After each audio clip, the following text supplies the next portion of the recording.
Sakoya Badama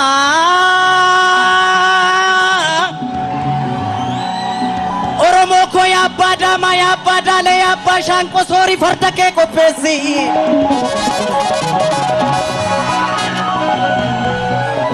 Sori Fartake Kopesi Ebo ke Kari Soror Sigacha Nafano Rabusi Roro Didesi Ramarse Malif Duta Manatese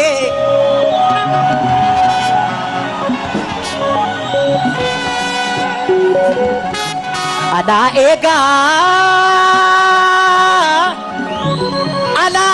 kinabjoti nabjuntane kafaddu farda kelloli 4 kilo fsituane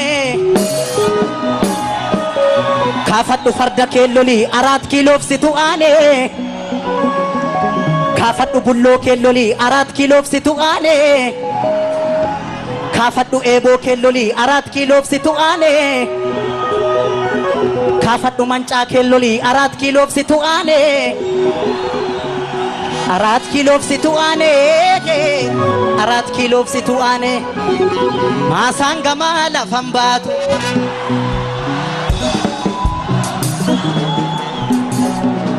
masangama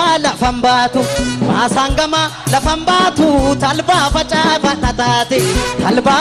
fatatati nuti dune tokkonta'u wal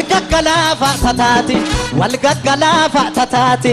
emule abora borri dolamale mal goti korri